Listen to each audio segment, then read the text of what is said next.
وبركاته. الحمد لله والصلاة والسلام على رسول الله. أما بعد، قال النبي صلى الله عليه وسلم: الإسلام أن تشهد أن لا إله إلا الله وأن محمدا رسول الله. اللہ سبحانہ وتعالیٰ آپ سب پر اپنی رحمتوں اور برکتوں کا نزول فرمائے، ہم سب کی رہنمائی اطاعت اور خیر کی طرف فرمائے. الحمدللہ اللہ کی توفیق سے ہم ایک عظیم حدیث جبرائیل پڑھ رہے ہیں، اور کل ہم نے یہ چیزیں پڑھی تھیں کہ اللہ کے نبی صلی اللہ علیہ وسلم سے جب جبرائیل امین نے سوال کیا کہ اسلام کے بارے میں خبر دیجیے، تو آپ صلی اللہ علیہ وسلم نے فرمایا کہ اسلام یہ ہے کہ تم اس بات کی گواہی دو کہ اللہ کے علاوہ کوئی سچا معبود نہیں اور محمد صلی اللہ علیہ وسلم اللہ کے رسول ہیں. تو کل چند باتیں آپ کو بتائی گئی تھی اس تعلق سے. آج انشاءاللہ کچھ اور باتیں بھی بتائی جائیں گی آپ کو، جو کہ اس اسلام کا جو پہلا رکن ہے، یعنی اللہ سبحانہ و تعالیٰ کی توحید کی گواہی دینا اور نبی صلی اللہ علیہ وسلم کی رسالت کی گواہی دینا، یہ سب سے اہم چیز ہے. تو جیسا کہ میں نے آپ کو بتایا تھا کہ لا الہ الا اللہ جو ہے، تو لا الہ الا اللہ کے ارکان ہیں. کون بتائے گا کہ لا الہ الا اللہ کے کتنے ارکان ہیں؟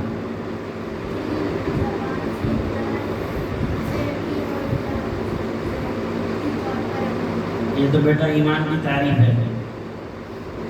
لا الہ الا اللہ کے کتنے ارکان ہیں؟ 2. کون کون سے؟ نعم، جزاک اللہ خیر، بارک اللہ فیک، اللہ یزید. لا الہ الا اللہ کے 2 رکن ہیں. پہلا ہے لا الہ، نفی، انکار. اللہ کے علاوہ جتنے بھی معبود ہیں سب کی عبادت کا انکار. عربی زبان میں اس کو کہتے ہیں النفی، یعنی ہم سارے معبودوں کی عبادت کا انکار کر دیں گے الا اللہ. اور دوسرا رکن ہے اثبات، یا کہہ سکتے ہیں اقرار. کس چیز کا اثبات؟ کہ عبادت کا مستحق صرف اللہ ہے. عبادت کا مستحق کون ہے؟ صرف اللہ ہے. تو یہ لا الہ الا اللہ کے 2 رکن ہیں. کون سا؟ النفی والاثبات. اللہ کے علاوہ جتنے معبود ہیں ان کی عبادتوں کا انکار، اور اثبات صرف اللہ کی عبادت ثابت ہے اور کسی کی ثابت نہیں. اسی طریقے سے لا الہ الا اللہ کے شروط بھی ہیں. کسی کو معلوم ہے لا الہ الا اللہ کے کتنے شروط ہیں، کنڈیشنز؟ ہاں، 8 یا 7 تک. بعض اہل علم نے یعنی کہا کہ جو ہے 7، بعد میں 8، تقریباً وہ 7-8 میں کوئی مسئلہ نہیں ہے. اور اس تعلق سے ایک سعودی عرب کے ایک عالم تھے حافظ الحکمی رحمہ اللہ، جن کی ایک بہت زبردست کتاب بھی ہے معارج القبول. اس کے اندر آپ کی ایک اور کتاب ہے سلم الوصول، جس میں آپ نے عقیدہ توحید کو اشعار کے درمیان بیان کیا. تو اس کے اندر آپ نے اشعار میں ان لا الہ الا اللہ کی شروط کو بیان کیا. تو لا الہ الا اللہ کی پہلی شرط دیکھیے، یہ نہیں کہ ہم صرف لا الہ الا اللہ کے اقرار کر رہے ہیں، بلکہ ہم کو معنی معلوم ہونا چاہیے. کل میں نے آپ کو معنی بتایا تھا کہ لا الہ الا اللہ کا کیا معنی ہے؟ اللہ کے علاوہ کوئی سچا معبود نہیں. نمبر 2، لا الہ الا اللہ کے کتنے رکن ہیں؟ 2، انکار اور دوسرا اثبات. اب لا الہ الا اللہ کی شروط کتنی ہیں؟ 7 یا 8. اس میں سے پہلی شرط یہ ہے کہ ایک انسان اگر لا الہ الا اللہ کہتا ہے تو اسے لا الہ الا اللہ کا علم بھی ہونا چاہیے. کیا ہونا چاہیے؟ اس کا علم بھی ہونا چاہیے. صرف زبان سے لا الہ الا اللہ نہیں، بلکہ اس کے تقاضے ہیں کہ لا الہ الا اللہ کے تعلق سے علم ہمیں حاصل کرنا ہے کہ لا الہ الا اللہ کا معنی کیا ہے. اسی طریقے سے علم کی ضد کیا ہے؟ جہالت. جہالت سے بچنا اپنے آپ کو، جہالت سے اپنے آپ کو کیا کرنا ہے؟ بچانا ہے. نمبر 2 جو لا الہ الا اللہ کی شرط ہے وہ ہے یقین. کہ یعنی آدمی لا الہ الا اللہ کہے تو یقین کے ساتھ کہے، اس میں کسی طرح کا بھی شک تردد یہ نہیں ہونا چاہیے۔ یقین کی ضد کیا ہے؟ شک، شک سے بچانا اپنے آپ کو۔ اور تیسری چیز ہے الاخلاص، کہ لا الہ الا اللہ آپ کہیں تو صدق دل کے ساتھ کہیں اللہ کی رضا کے لیے۔ اور اخلاص کی ضد کیا ہے؟ ریا، ریاکاری اور شرک۔ تو ریا اور شرک سے اپنے آپ کو کیا کرنا ہے؟ بچانا ہے۔ اور چوتھی لا الہ الا اللہ کی شرط ہے الصدق، کہ لا الہ الا اللہ آپ کہیں تو سچائی کے ساتھ، صدق دل کے ساتھ کہیں۔ اور سچائی کی ضد کیا ہے؟ جھوٹ، جھوٹ سے کیا کرنا ہے؟ بچنا ہے۔ اسی طریقے سے پانچویں شرط ہے المحبہ، کہ آپ لا الہ الا اللہ کہہ رہے ہیں تو آپ کو لا الہ الا اللہ سے محبت بھی ہونی چاہیے۔ اور محبت کی ضد کیا ہے؟ بغض اور نفرت، اس سے اپنے آپ کو کیا کرنا ہے؟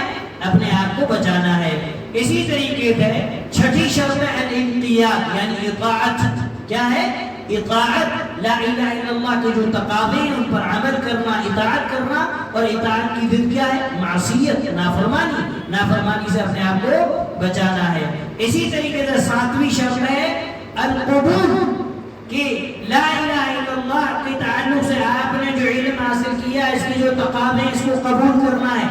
اور قبول کی ضد کیا ہے؟ رد، کسی بھی چیز کو رد نہیں کرنا۔ اور بعد علم میں آٹھویں شرط اس کے اندر اور ایڈ کی، وہ کیا ہے؟ الکفر بالطاغوت، طاغوت کا انکار۔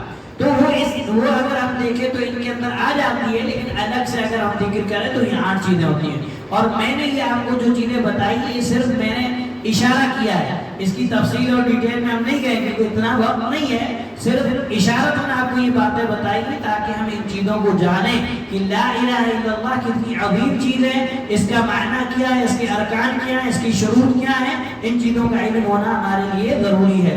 اس کے بعد ہم نے جو کل آپ کو چیز بتائی تھی کہ ہم اللہ کے نبی صلی اللہ علیہ وسلم پر جو ایمان لاتے ہیں تو اس کا کیا معنی ہے، تو کل آپ کو 3 چیزیں بتائی گئی تھی کہ آپ نے جو کہہ دیا اس کی اطاعت کرنی ہے نا، اور جو آپ نے کہہ دیا اس کو سچ ماننا ہے، اور جس چیز سے آپ نے روکا ہے اس سے رک جانا ہے، اور عبادت نہیں کرنی مگر اسی طریقے پر جو طریقہ نبی صلی اللہ علیہ وسلم کا ہے۔ علامہ ابن عثیمین رحمہ اللہ نے اپنی شرح کے اندر کچھ اور چیزوں کا اضافہ کیا، اس میں سے ایک چیز آپ نے یہ بتائی کہ اللہ کے نبی صلی اللہ علیہ وسلم پر ایمان لانے کا ایک مطلب یہ بھی ہے کہ اللہ کے نبی صلی اللہ علیہ وسلم کی بات پر کسی اور انسان کی بات کو مقدم نہ کریں، یعنی نبی صلی اللہ علیہ وسلم کی بات حرف آخر ہے۔ اب کسی امام کی، کسی مولوی کی، کسی کی بات بھی نبی صلی اللہ علیہ وسلم کے اوپر نہیں چل سکتی۔ آپ صلی اللہ علیہ وسلم کی بات آخری ہے، اس کے اوپر کسی اور کی بات کو، کسی اور کے قول کو ترجیح نہیں دینا۔ اسی طریقے سے 5ویں چیز یہ ہے کہ نبی صلی اللہ علیہ وسلم نے جو دین لایا اس دین میں کسی بھی طرح کی کوئی بدعت نہیں کرنی، چاہے اس بدعت کا تعلق عقیدے سے ہو، چاہے عمل سے ہو، چاہے قول سے ہو، چاہے کسی بھی طریقے سے ہو، اللہ کے نبی صلی اللہ علیہ وسلم کے دین میں کوئی بھی بدعت نہیں کرنی۔ اسی طریقے سے 6ٹھی چیز کہ آپ صلی اللہ علیہ وسلم کے حق میں، آپ صلی اللہ علیہ وسلم کا جو حق ہے وہ اللہ نے بیان کر دیا، آپ کے حقوق اللہ تعالیٰ نے ہمیں بتا دیے کہ ہمیں کیا کیا کرنا ہے، تو آپ صلی اللہ علیہ وسلم کے حقوق میں کوئی ایسی چیز نہ کرنا جس کا حکم آپ نے نہیں دیا۔ مثال کے طور پر عید میلاد النبی منانا ہے نا، یہ لوگ نبی صلی اللہ علیہ وسلم کا حق سمجھ کے منا رہے ہیں، لیکن یہ آپ صلی اللہ علیہ وسلم کا حق نہیں ہے، بلکہ یہ یعنی بدعت ہے، اللہ کے نبی صلی اللہ علیہ وسلم کی سنت کا انکار ہے۔ اسی طریقے سے 7ویں چیز یہ ہے کہ ہمیں یہ یقین رکھنا ہے کہ ہمارے نبی ضرور اللہ کے بعد سب سے عظیم ہستی ہیں، لیکن ہمارے نبی کے پاس ربوبیت کا کوئی اختیار نہیں۔ نفع نقصان پیدا کرنا، موت اور زندگی، رزق، یہ سب کس کے ہاتھ میں ہے؟ سارے کے سارے اختیارات کا مالک کون ہے؟ اسی طریقے سے یہ بھی چیز مزید اس کے اندر الوہیت، یعنی آپ صلی اللہ علیہ وسلم کے اندر الوہیت کی کوئی بھی صفت نہیں، چاہے آپ کتنے بھی عظیم ہیں لیکن آپ کی عبادت نہیں کی جا سکتی، آپ سے دعا نہیں کی جا سکتی، آپ کے لیے سجدہ نہیں کیا جا سکتا، آپ کے لیے جانور ذبح نہیں کیا جا سکتا، کیونکہ یہ سب عبادت ہے۔ عبادت کس کا حق ہے؟ اللہ کا حق ہے۔ اور آٹھویں چیز کہ نبی صلی اللہ علیہ وسلم کے قول، آپ کی حدیث کا احترام کرنا، ادب کرنا۔ اور اس تعلق سے میں نے کچھ باتیں آپ کو پہلے بھی بتائی ہیں کہ جب اللہ کے نبی صلی اللہ علیہ وسلم کی حدیث بیان کی جائے، آپ صلی اللہ علیہ وسلم کی بات بیان کی جائے تو ہمیں حد درجہ احترام کرنا ہے کہ جب آپ صلی اللہ علیہ وسلم کی بات بیان کی جا رہی ہو تو ہماری آواز نبی صلی اللہ علیہ وسلم کی حدیث جب بیان کی جائے تو ہماری آواز اونچی نہ ہو۔ اسی طریقے سے نبی صلی اللہ علیہ وسلم کی حدیث بیان کی جا رہی ہو تو ہم دوسری چیزوں میں مشغول نہ ہو، کوئی ہنس رہا ہے، کوئی ایسے، یہ سب کیا ہے؟ یہ سب جو ہے خلاف ہے۔ یہاں تک کہ اللہ کے نبی صلی اللہ علیہ وسلم کے صحابہ تو اتنا اہتمام کرتے تھے کہ آپ کے دنیا سے چلے جانے کے بعد بھی آپ کی قبر کے پاس بھی اونچی آواز سے بات نہیں کرتے تھے۔ امام مالک رحمہ اللہ کے بارے میں آپ نے ایک بات میں نے آپ کو بتائی تھی۔ دوسری بات یہ ہے کہ امام مالک رحمہ اللہ اس اللہ کے نبی صلی اللہ علیہ وسلم کے احترام میں مدینہ کے اندر جوتا اور چپل پہن کے نہیں چلتے تھے۔ کیوں؟ آپ کی سوچ یہ تھی، حالانکہ پہننا جائز ہے، لیکن آپ رحمہ اللہ اس لیے نہیں پہنتے تھے کہ کہیں اللہ کے نبی صلی اللہ علیہ وسلم یہاں بیٹھے ہو، یہاں قدم رکھا ہو تو میری جوتی چپل یہاں نہ آ جائے۔ یہ احترام ہے۔